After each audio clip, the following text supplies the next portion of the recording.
¿Sí? Bueno, buenos días.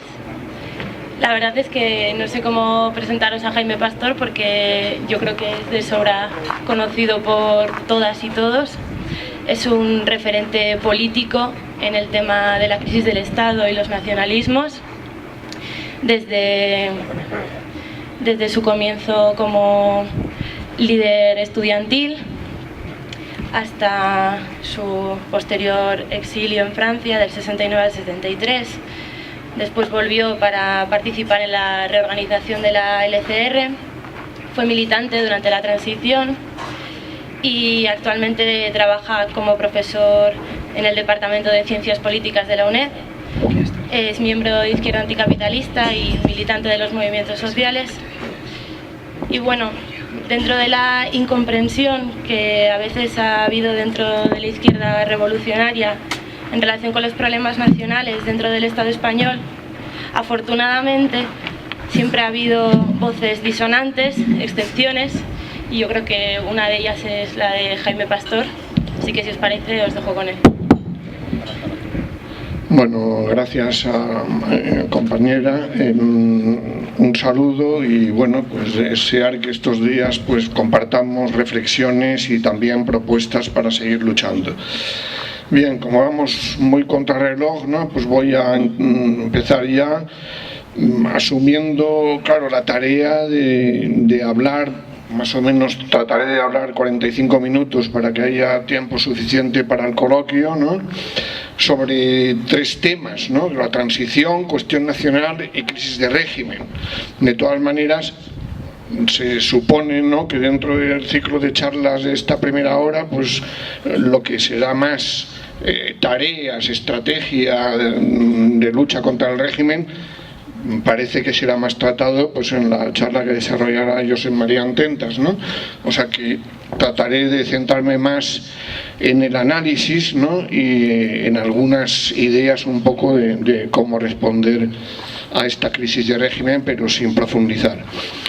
Bien, lo primero que claro que aquí, pues como veo, hay un público intergeneracional, ¿no? Entonces, claro, hablar de la transición es muy difícil hacerlo, pues claro, con gente que la ha vivido, con gente que conoce poco de ella, ¿no? Y bueno, pues lo primero sería recordar que cuando se hable de la transición, como uno ya es un poco mayor, pues claro, ya ha vivido muchas rememoraciones periódicas de debates sobre la transición, ¿no? Entonces, lo primero es, al hablar de la transición, huir de dos riesgos, ¿no? Uno es el determinismo retrospectivo, es decir, la tendencia a decir que lo que ocurrió fue lo único posible, y luego el presentismo, ¿no? El presentismo que hemos vivido desde el 82, 86, el 95. Bueno, el 95 es un momento clave porque hubo el famoso vídeo de Victoria Prego en la televisión española, que luego se ha ido vendiendo en copias, ¿no?, que ha sido un ejemplo, ¿no?, un ejemplo de consagración, ¿no?, sacralización de la transición como mito fundador del régimen actual, ¿no? Ahora, afortunadamente, el presentismo va un poco a favor nuestro, es decir, a favor de los críticos de la transición, ¿no? Porque se puede decir que con la crisis de régimen actual y con la irrupción del 15M, las mareas y demás, ¿no?, pues hay afortunadamente una voluntad o un retorno de posiciones muy críticas, incluso de gente que fue parte activa de esa sacralización de la Constitución, ¿no? Es decir, que podemos hablar, claro, por ejemplo, del propio Partido Comunista de España, ¿no? Es decir, fue una fuerza política clave en la consolidación del régimen político actual, y sin embargo hoy le vemos, bueno, pues con cierta tendencia en una parte de ellos, no en todos, a ser bastante autocríticos sobre la transición, ¿no? Incluso a veces hay exageraciones por parte de gente, digamos, de izquierda radical, que viene a decir, bueno, es que el régimen actual es la mera continuación del franquismo, ¿no? Tampoco es eso, ¿eh? Porque si hubiera sido solo eso, no podríamos entender porque quienes fuimos críticos de la transición nos quedamos en minoría, fuimos contracorriente de esa ola mayoritaria a favor del consenso, ¿no? Bueno, por lo tanto, empezaría dejando claro que hay que evitar hablar esos extremos, ¿no? Dejar claro que cuando hablamos de transición, pues claro, no olvidemos que hay que situarse en el contexto de la época, y en el contexto de la época era, más bien de lo que se hablaba era de transición al socialismo. Es decir, incluso con declaraciones del PSOE en aquel momento, pues estaba hablando de cómo luchar contra el régimen, contra la dictadura, pero sentar las bases de una transición al socialismo. Pero lo que vimos fue un giro radical, que claro, tiene que ver también con el contexto internacional de entonces. No olvidemos que había habido la Revolución Portuguesa en abril de 1974, pero ya a final del 75 estaba en marcha el proceso de contrarrevolución democrática frente a esa revolución de los claveles, ¿no? Y estaba ya empezando lo que era la onda larga, lo que acaba siendo la onda larga del capitalismo neoliberal, ¿no? Con la crisis que se había originado del 71 al 73, la crisis del sistema de Bretton Woods, etcétera, ¿no? Entonces, claro, la transición se da dentro de ese punto de inflexión, digamos, ¿no? De tendencia ya al declive del ciclo de movilizaciones y de luchas que se había iniciado en el 68, ¿no? Y de recuperación de fuerzas por parte del capitalismo global y la concentración de una santa alianza contra lo que podía ser la caída de la dictadura en caliente.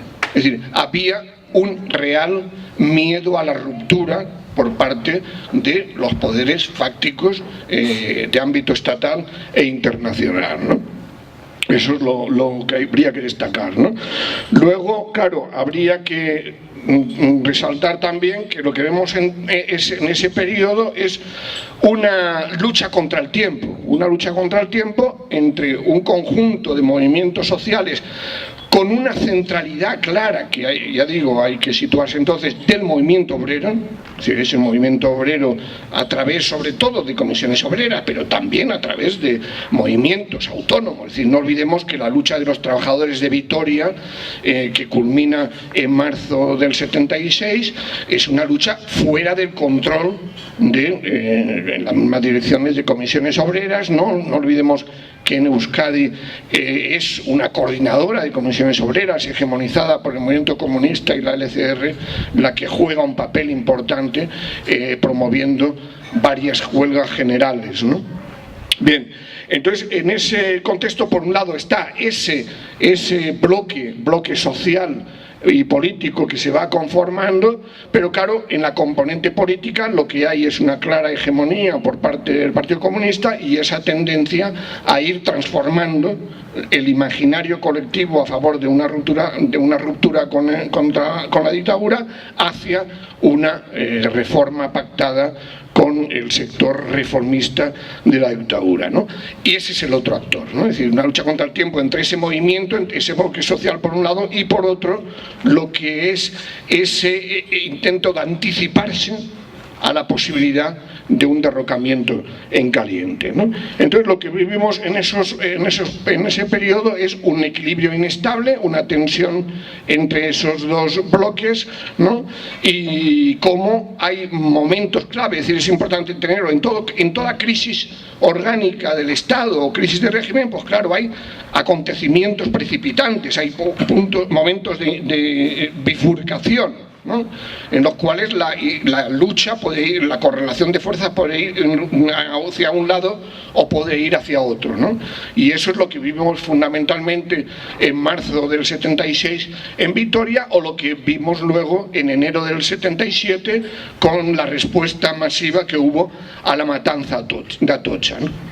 Yo por lo menos creo que esos dos momentos fueron clave para que la lucha, la relación de fuerzas hubiera evolucionado en un sentido mucho más favorable al movimiento de masas, ¿no?, y a ese horizonte de ruptura con la dictadura, pero no llegamos a tener la fuerza suficiente para contrarrestar las operaciones pactistas y bueno, pues lo que vimos fue cómo se aprovechó, sobre todo, no olvidemos que después de la matanza de Vitoria es cuando justamente se juntan Junta Democrática y la Plataforma de Convergencia Democrática, ¿no?, es decir, el PSOE y el PC fundamentalmente, ¿no?, y después con una voluntad clara ya de frenar la dinámica de movilización, ¿no?, y después de enero del 77 es cuando se formaliza el acuerdo Suárez-Carrillo para la legalización del PC a cambio de la claudicación en cuestiones fundamentales como es la aceptación de la bandera, de la monarquía y de la unidad de España.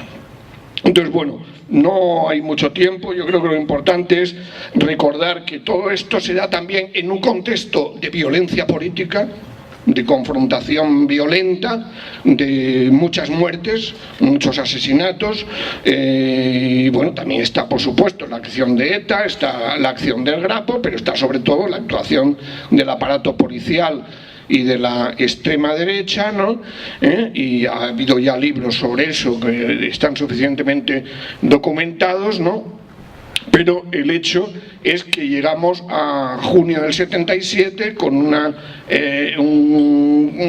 situación en la que, bueno, hay todavía un momento de incertidumbre, ¿no? Es decir, se podría decir que incluso con el resultado de las elecciones del 77, si no hubiera habido el sistema electoral que se había pactado ya previamente por parte del gobierno de Suárez con el PSOE y el PC, pues probablemente habría dado una mayoría de izquierdas, ¿no?, y habría permitido un nuevo aliento a la movilización.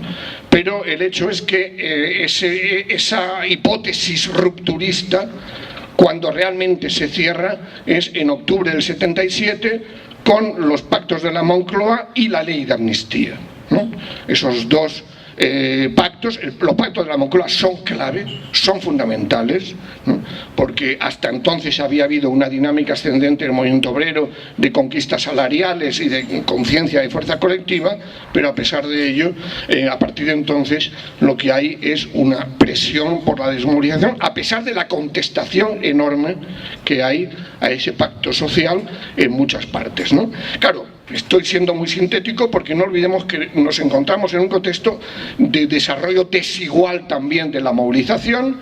Los puntos más avanzados son Cataluña, el País Vasco y Madrid. No olvidemos que en aquel momento había un proceso de industrialización avanzado que luego se iría desmontando. Y en ese contexto, pues bueno, hay una centralidad importante, como decía, de la movilización obrera y la capacidad de atracción que va teniendo sobre otros movimientos.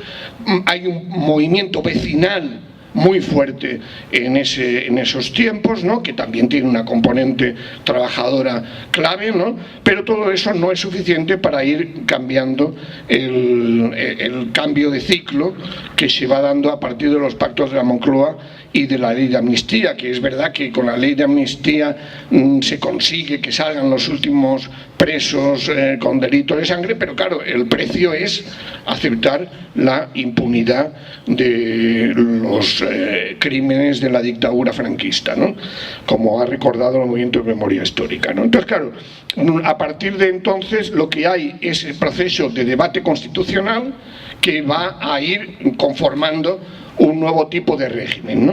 Entonces, claro, sin ponerme en plan académico, ¿no?, pero bueno, yo creo que como se habla mucho de régimen, pues ¿qué podríamos entender por régimen? ¿Qué se suele entender convencionalmente, ¿no? Pues claro, lo primero es la estructura institucional del Estado que se dota entonces, ¿no? Entonces, claro, ahí tenemos la monarquía como una pieza clave, garante del respeto al pasado franquista y de al mismo tiempo de la unidad del Estado español, ¿no?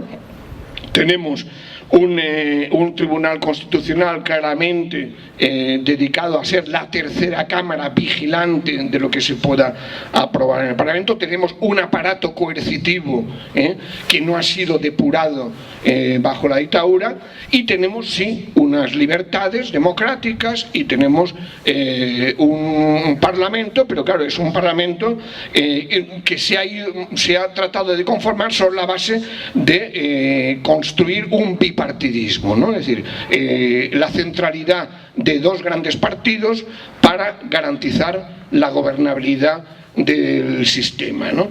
Entonces, claro, ese es el segundo rasgo de un régimen: qué grado de pluralismo político permite, ¿no? Y lo que vemos es que hay una voluntad clara, pues eso, de aplicar lo que son las ideas dominantes ya dentro de la democracia liberal representativa, que es poner por encima la gobernabilidad frente a la pluralidad y a la representatividad política del conjunto de la sociedad, criminalizando el disenso, criminalizando a los partidos de izquierda abertzale que ya se van conformando entonces, ¿no? Cuestionando abiertamente la posibilidad de acceder al Parlamento de fuerzas que cuestionen esas ideas fundamentales de respeto a la unidad de España, respeto a la monarquía, a la no depuración, etcétera, ¿no? Otro rasgo importante de un régimen, pues claro, ¿quiénes son los detentadores del poder político, ¿no? Entonces, claro, lo que vemos ahí es claramente la continuidad de una élite procedente del franquismo a través de la UCD. La UCD es el partido para la transición, pero que ya a finales del año 80 entra en crisis abiertamente, ¿no? Pero lo que hay ya es un progresivo relevo, como hemos visto, por el Partido Popular, ¿no? Pero esa élite política aparece evidentemente muy ligada al bloque de poder, al poder económico, y sobre todo al poder financiero, a los grandes bancos que ya existían entonces, y que a partir de entonces van a ir conociendo un proceso de concentración creciente que hoy vemos fundamentalmente en lo que es el BBVA, el Banco Santander, ¿no? Y bueno, está por otro lado la Caixa o el Banco Sabadell, como en otro terreno, ¿no? Pero fundamentalmente el BBVA y el Banco Santander son los que reflejan esto. Pero claro, luego hay todo lo que es la oligarquía clásica, ¿no? Con nombres y apellidos que vemos reaparecer periódicamente cuando salen algunos de los responsables de televisión, incluido un hijo del general Milans del Bosch, golpista del 23F, ¿no? Y claro, pero otro rasgo importante son las políticas públicas que aplica ese régimen, ¿no? Entonces, claro, junto a las libertades políticas, lo importante es que a partir de entonces lo que veremos es que en el marco de esa onda larga neoliberal que se va conformando, este régimen promete la extensión de algunos derechos sociales, ¿no? Y es lo que hará fundamentalmente el PSOE a partir del 82, ¿no? Es decir, extender, no conformar, porque ya había habido antes inicios, ¿no? Pero fundamentalmente podemos decir que educación, sanidad y pensiones, pues sí, aparecen como las políticas públicas que irá desarrollando ese régimen, ¿no? A través del PSOE. El PSOE a partir del 82 se convierte en el partido del régimen principal, ¿no? Es decir, el que realmente después de la bancarrota de UCD, con una derecha en recomposición, se ofrece como garante de la consolidación de ese régimen, ¿no? Asumiendo el giro radical de la integración en la OTAN y después de plantearse la integración en la Comunidad Económica Europea. Eso sí, como jóvenes nacionalistas españoles, ¿no? Es decir, Felipe González está muy orgulloso de que en la prensa estadounidense les definan como jóvenes nacionalistas españoles, ¿no? Y dicen sí, lo que tenemos que hacer es crear un nuevo sentimiento nacional español, como luego veremos, ¿no?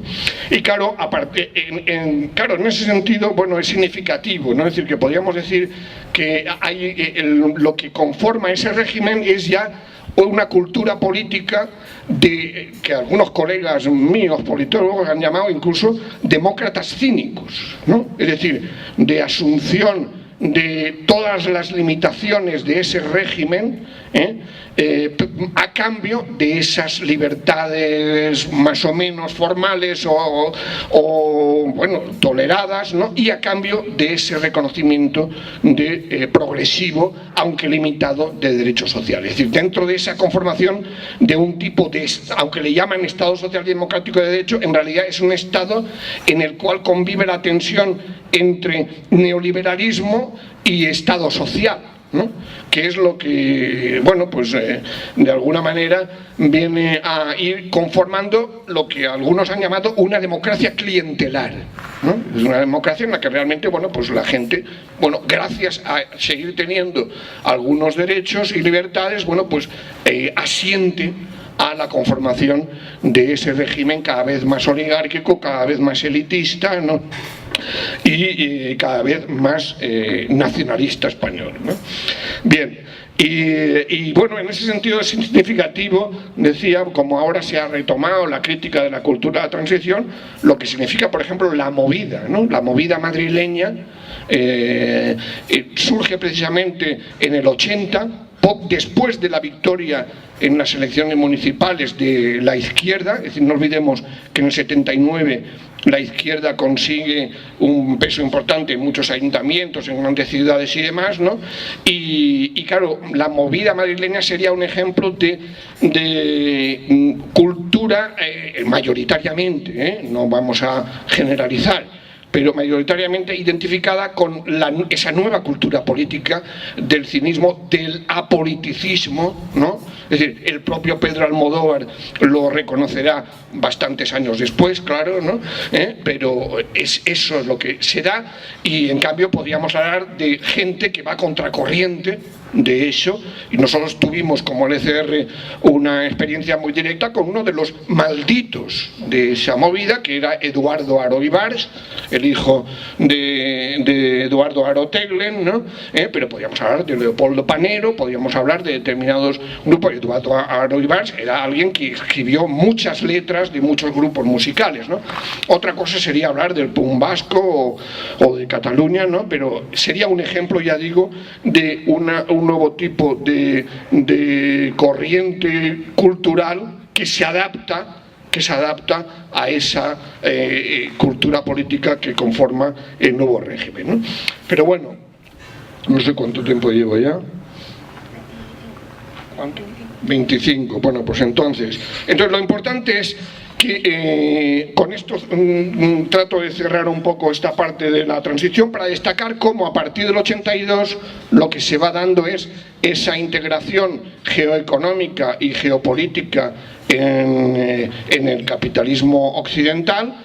La batalla de la OTAN para nosotros, para la izquierda radical, es la última batalla de la transición, es decir, incluso para los de arriba. Es decir, no olvidemos que Felipe González sigue arrepentido de haber convocado un referéndum, porque a pesar de que lo ganaron, pues claro, permitió toda una campaña de protesta, de movilización, en la cual el MC y la LCR jugamos un papel fundamental, junto con gente vinculada a lo que es la revista Mientras Tanto, de Manuel Sacristán, Paco Fernández Buey, ¿no? Y bueno, pues es importante recordar esto, porque también su producto de esto fue todo lo que fue la conformación del movimiento de insumisión al servicio militar, a la mili, que fue el más importante en Europa, y sobre todo, por supuesto, en sitios como Navarra y en el País Vasco, ¿no? Entonces, bueno, pero lo importante es destacar que no tenemos que limitarnos solo a la crítica del régimen de la transición, sino que hay que seguir y recordar cómo ese régimen de la transición luego se va insertando dentro de la Unión Europea, dentro de la eurozona, y cómo se va dotando de una constitución material. He hablado poco de la Constitución, pero la Constitución escrita es una Constitución que formaliza todos esos pilares básicos del régimen, pero claro, luego eso se va reforzando con la dinámica neoliberal de la eurozona, ¿no? Con la serie de tratados, sobre todo a partir del Tratado de Maastricht, de las que se va dotando, ¿no? Y claro, ahí ya lo que se va viendo es bueno, pues la pérdida de valor creciente de lo que podríamos decir aspectos positivos del tipo de conquistas que se lograron a partir del 77, ¿no? Y que habían logrado una legitimación social del régimen. Es importante destacar esto porque nosotros éramos claramente minoritarios, ¿no? Salvo en Euskadi, fundamentalmente, ¿no? Porque claro, en el caso de Cataluña lo que vemos es que ahí hay, bueno, históricamente no ha habido nunca una integración real de la élite, de una parte significativa de la élite catalana en el bloque de poder global. Por eso ha habido esa tensión permanente entre Cataluña y Euskadi, además de los factores nacional-culturales históricos, ¿no? Y bueno, pues claro, conveniencia y unión. Bueno, primero Tarradellas, es decir, lo que mejor le salió a Adolfo Suárez en la transición, junto con la legalización y el pacto con el PC, fue la operación Tarradellas, ¿no? Es decir, apoyarse en la legitimidad histórica presunta del último presidente de la Generalitat para bloquear una mayoría de izquierdas potente que había incluso en el plano electoral en Cataluña, que además había sido precedida por un movimiento social mucho más, digamos, masivo que en el resto del Estado, con una Asamblea de Cataluña que tenía una naturaleza híbrida, que es verdad que estaba hegemonizada por el PSUV, pero al mismo tiempo tenía una componente, digamos, movimentista distinta de la que era la Junta Democrática o la Plataforma de Convergencia Democrática, ¿no? Pero bueno, volviendo a esto, yo digo, lo importante es recordar cómo esa constitución material neoliberal europea es la que va conformando ya un nuevo régimen cada vez más, digamos, deficitario en legitimidad social, que va generando, antes del estallido de la crisis sistémica, una desafección ciudadana creciente. Es decir, la desafección corroborada en las encuestas no surge con el 15M, sino que ya se daba antes y se corroboraba en las encuestas, ¿no? Entonces, bueno, segundo punto sería el tema de la cuestión nacional, ¿no? Entonces, claro, ahí lo importante es que bueno, sí, me olvidaba señalar esto, claro, y en ese proceso lo que hay es un proceso de adaptación creciente de la élite de poder económica y demás, con lo que es esa relación estrecha entre poder económico y poder político, en lo que Naredo ha llamado neocaciquismo, ¿no? Y que vemos con la conformación de ese capitalismo financiero, inmobiliario, constructor, ¿no? Y gestor de servicios públicos con creciente privatización, como estamos viendo, ¿no? Y claro, ahí vemos muchos apellidos también procedentes del franquismo, porque claro que hay gente nueva, ¿no? Pero hay una capacidad de adaptación enorme que además está llevando, como hemos visto, y que supongo que Miren Echezarreta podrá hablar más mañana, un gran capital que se internacionaliza, ¿no? Que descubre la ventana de oportunidad de América Latina porque los otros grandes capitales transnacionales están en otras regiones, ¿no? Bueno, respecto a la cuestión nacional, yo creo que es importante destacar, claro, que todo régimen político necesita una legitimación también construyendo una identidad nacional colectiva, ¿no? Y claro, lo que vimos a partir del 82 fue con el PSOE un proyecto de renacionalización española, pero compatible con la supervivencia de un nacionalismo de matriz franquista, ¿no? Y claro, pues por eso vemos cómo aceptó el 12 de octubre como Día de la Hispanidad, como ya se había aceptado la bandera, el himno y demás, ¿no? Como se ponen trabas a cualquier cuestionamiento de la memoria histórica, incluso el cambio de las calles, pues claro, hay personajes, por ejemplo, Riego, ¿no? El general Riego, ¿no? Es un personaje tabú para poder dedicarle calles en muchas grandes ciudades, ¿no? Entonces, ese papel importante, digamos, de la identidad nacional excluyente. Es decir, es una identidad nacional excluyente que ya se ha constitucionalizado abiertamente con lo de la unidad de indisolubilidad de de España, ¿no?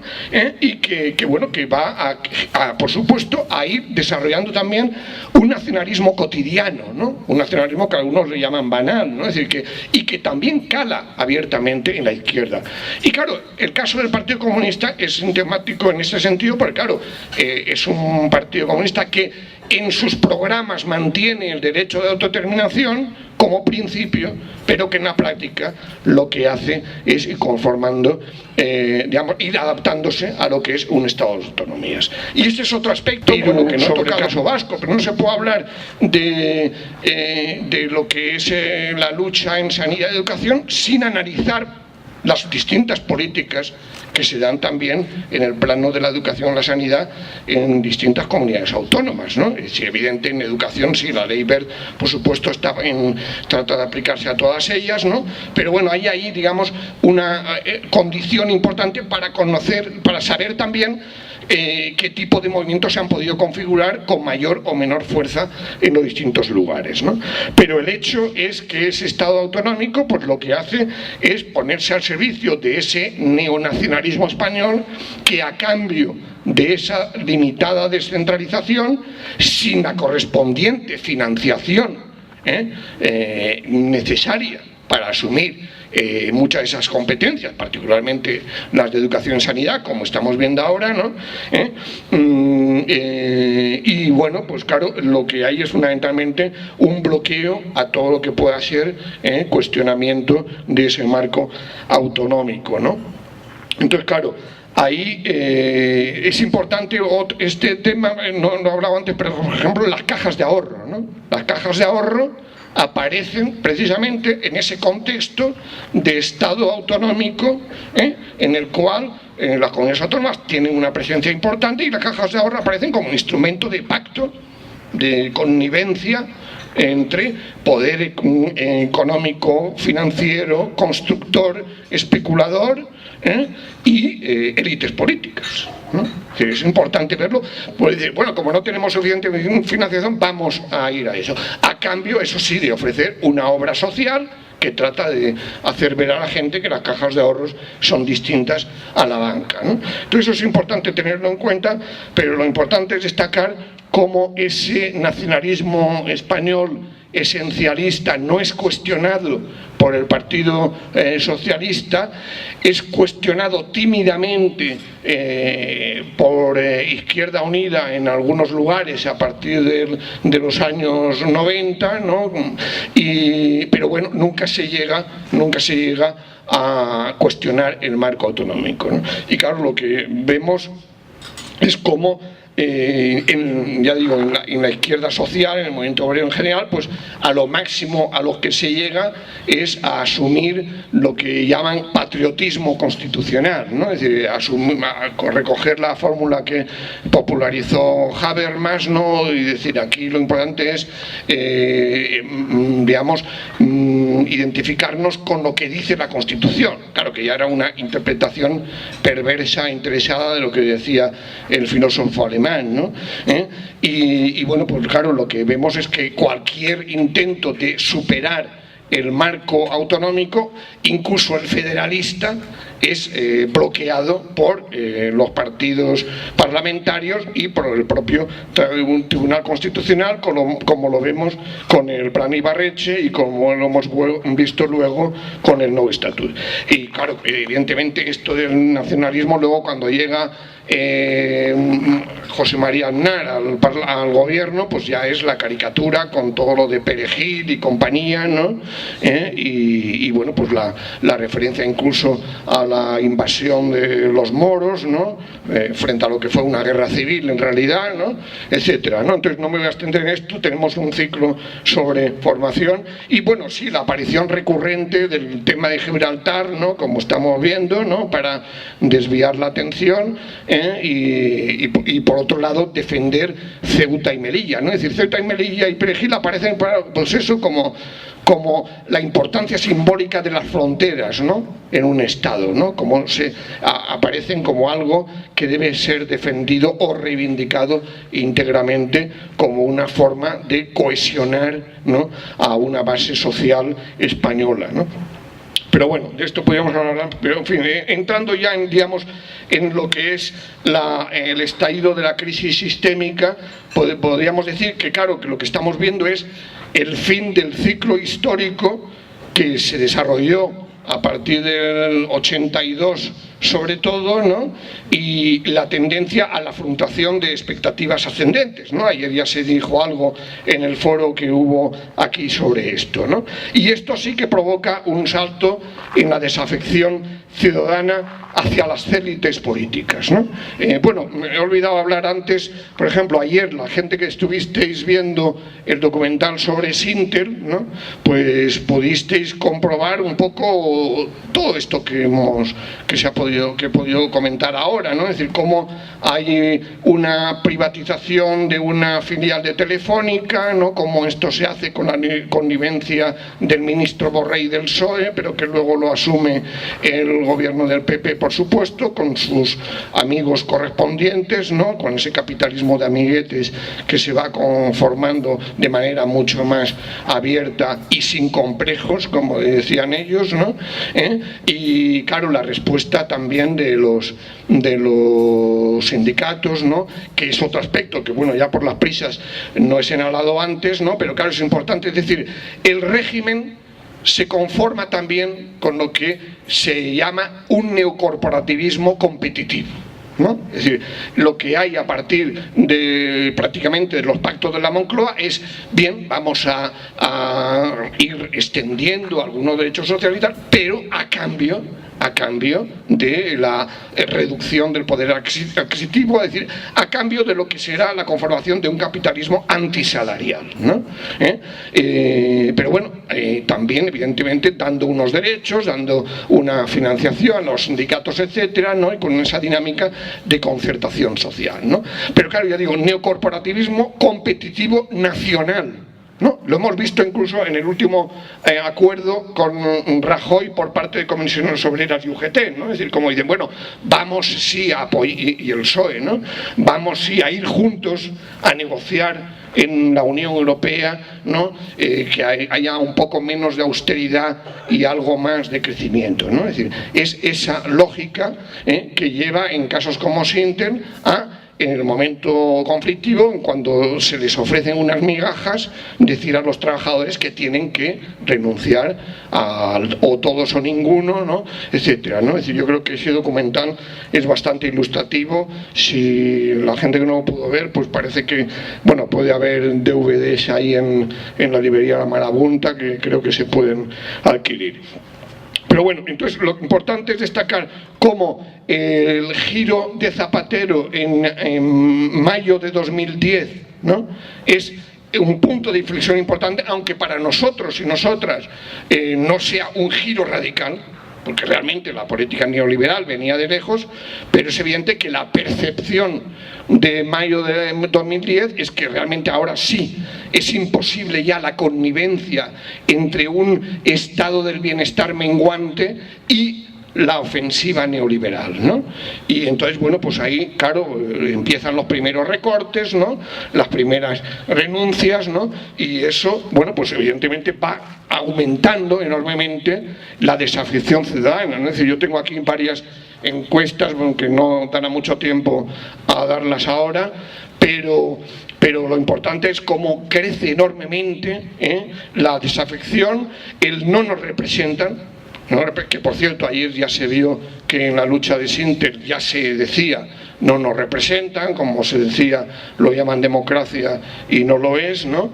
Y claro, eso culmina con la reforma express del artículo 135 de la Constitución. Es decir, ahí donde ya saltan en las encuestas lo que es la desafección ciudadana y además una percepción. Incluso hace pocos días José Toaria, otro sociólogo, contaba en El País, es decir, la percepción de golpe de Estado.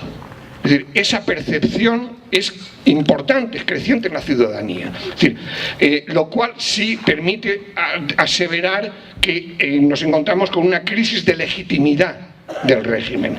Crisis de legitimidad en el sentido de falta de consentimiento activo a las políticas, lo cual no quiere decir voluntad de deslegitimación práctica, pero sí es importante esa condición, ¿no?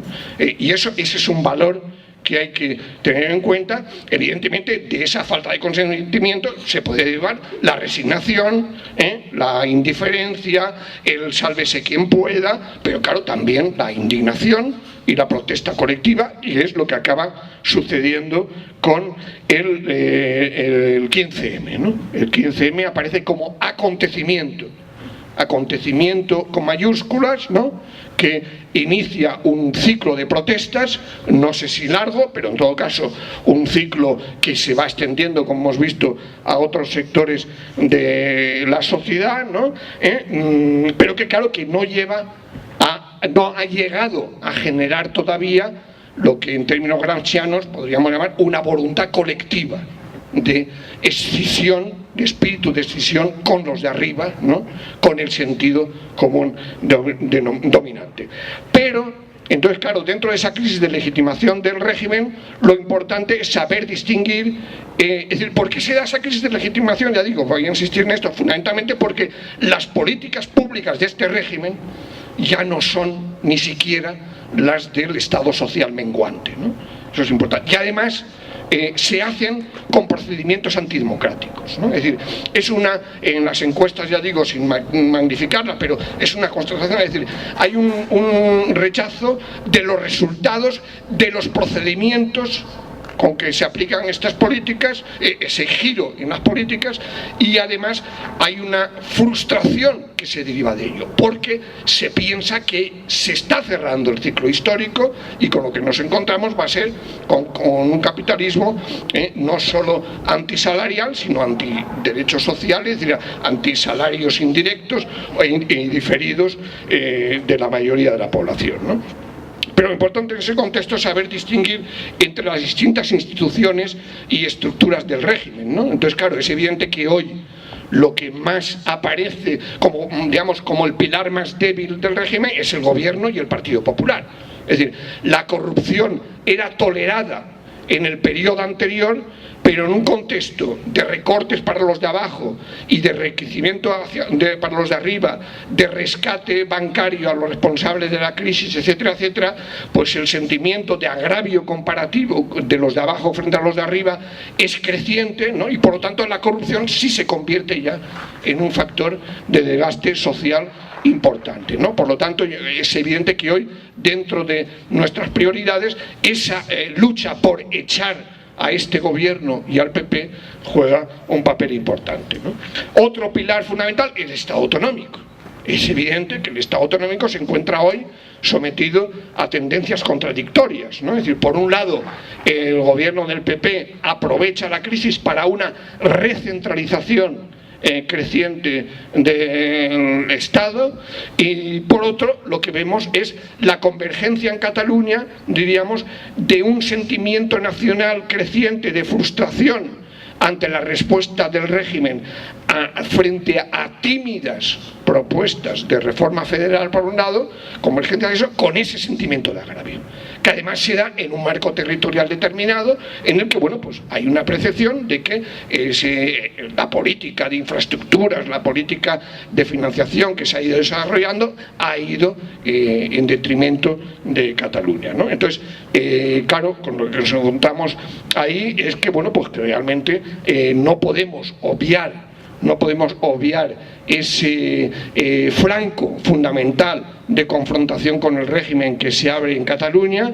Claro, y dentro de la mitología nacionalista, se comparta o no, es evidente que 1714 aparece como un mito de referencia, ¿no? Y vamos a encontrarnos con un reto importante. Entonces, claro, no me extiendo tampoco mucho, pero supongo que se hablará más en otras sesiones, ¿no? Pero lo importante es no cerrar los ojos, no oponer la cuestión social a la cuestión nacional, ¿no? Sino ver cómo articular la cuestión social, la cuestión nacional, por supuesto en Cataluña, pero también en el resto del Estado, y cómo romper con el nacionalismo español hegemónico, ¿no? Que incluso en la izquierda, yo diría la izquierda radical, aparece inconscientemente muchas veces en nuestros debates y en nuestros discursos, ¿no? Es decir, entonces claro, ahí, bueno, pues ¿cómo se podría articular eso? Bueno, pues lo que algunos proponemos pues es cuando utilizar, digamos, el derecho a decidir, ¿no?, en un sentido precisamente extensible a otros planos, ¿no? Es decir, derecho a decidir sí sobre si quieren ser independientes o no, pero derecho a decidir sobre la deuda, sobre los servicios públicos, ¿no?, etcétera, etcétera. Es decir, una idea, digamos, de conformación de un bloque, de bloques nacional populares, ¿no? Esa sería mi idea. Ya digo, yo en mi caso, recordando un poco lo que en un contexto distinto planteó Joaquín Maurín en los años 30 y recogiendo también, en fin, otras propuestas, ¿no? Es decir, de lo que se trataría es de ver cómo tenemos que pensar en plurinacional, ¿no? No tenemos que pensar en nacional español o en nacional catalán, ¿no?, o vasco. Es decir, tenemos que pensar en plurinacional, y a la hora de hablar de coordinaciones de ámbito estatal, a la hora de todos estos procesos, Madrid no puede ser el centro de las iniciativas, ¿no? Madrid no puede decir, oye, nos movilizamos tal día a tal hora en tal sitio, ¿no? Es decir, tiene que, yo creo que incluso hay que evitar la fetichización de la gran jornada de, ¿no? Es decir, hay que pensar en esa dinámica de movilización sostenida y duradera en el tiempo, y que por lo tanto permite una articulación territorial diferenciada en función de las realidades políticas, sindicales y demás distintas, porque no olvidemos que en lugares como Euskadi, Cataluña y Galicia hay mapas políticos, sociales y sindicales distintos, ¿no? Y no se puede tener una visión homogénea de construcción de bloques sociales antagonistas, ¿no? Estamos en ese contexto, ya digo, crisis de legitimidad del régimen, pero no en condiciones de deslegitimación desde abajo. Destacar esos dos puntos débiles. Hay otros, la monarquía, obviamente, el poder judicial, ¿no? Es decir, que el PSOE, por supuesto, los grandes sindicatos, los grandes sindicatos están, claro, y muy integrados, pero claro, al mismo tiempo, el problema es que la mutación del régimen actual, la segunda transición que quieren hacer los de arriba, también les va a dejar fuera de ese régimen, a no ser que ellos estén en condiciones de demostrar a la ley de poder que quizás con el PSOE e Izquierda Unida podrían garantizar la continuidad o la, digamos, reforma de este régimen, la regeneración, palabra muy socorrida de nuevo, ¿no? La regeneración de este régimen. Es decir, les queda esa posibilidad frente a lo que sería una refundación más de derechas, diríamos, hegemonizada por el PP y demás, ¿no? Pero claro, a pesar de eso, bueno, es evidente que con lo que nos encontramos es que cualquier tipo de refundación del régimen de segunda transición, el gran problema que tiene es que no va a ir acompañada de la legitimación social que le daba al menos el estado del bienestar menguante y cierto nacionalismo español del bienestar, ¿no?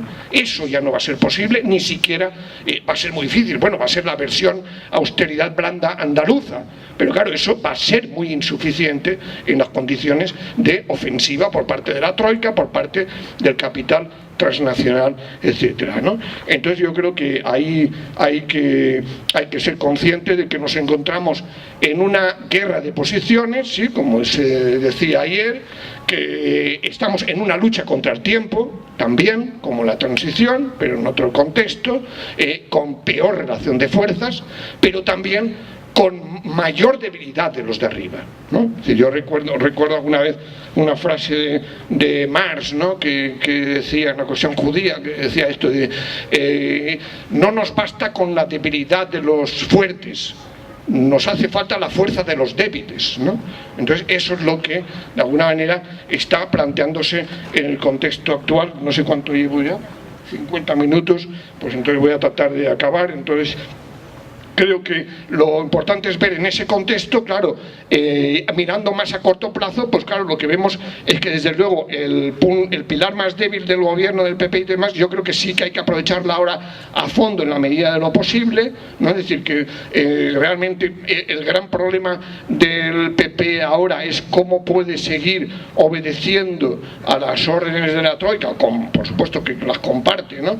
Por ejemplo, tenemos un test fundamental que va a ser la reforma de las pensiones, ¿no? Es decir, la reforma de las pensiones es clave, pero claro, el de las pensiones, en el último estudio que leí, había alrededor del 30% de la población que depende de familias, no, 30% de familias que depende de las pensiones, ¿no? Entonces, claro, si hay un ataque a las pensiones, esto va a significar un empobrecimiento real, ¿no? Bueno, no hace falta decir, porque eso supongo que Miren Echezarreta lo presentará mañana, que claro, de todo esto lo que hemos hablado es eso, la conformación, la agravación creciente de la desigualdad social, ¿no? Entre los de arriba y los de abajo, ¿no? Y la tendencia al declive de la autoidentificación como clase media. A pesar de que algunas encuestas todavía destacan la importancia, porque claro, no olvidemos que yo he hablado de la legitimación social del estado del bienestar menguante, pero eso en el contexto de la onda neoliberal, del modelo inmobiliario que se desarrolló, ya sabemos que también llegó a los de abajo, a una parte de los de abajo, es decir, lo que se ha llamado el capitalismo popular, ¿no? Que luego ha estallado con la crisis de las hipotecas, ¿no? Y claro, eso ya también se ha acabado, ¿no? Es decir, que no hay recursos. Entonces, claro, en ese sentido yo creo que lo importante es ver cómo va a haber es decir, el gran problema del PP es cómo dosificar los ataques, cómo diferenciarlos, cómo fragmentar a través también del propio Estado autonómico, diferenciando tácticas y demás, ¿no? Para evitar que haya una respuesta colectiva común frente a esos mismos ataques, ¿no?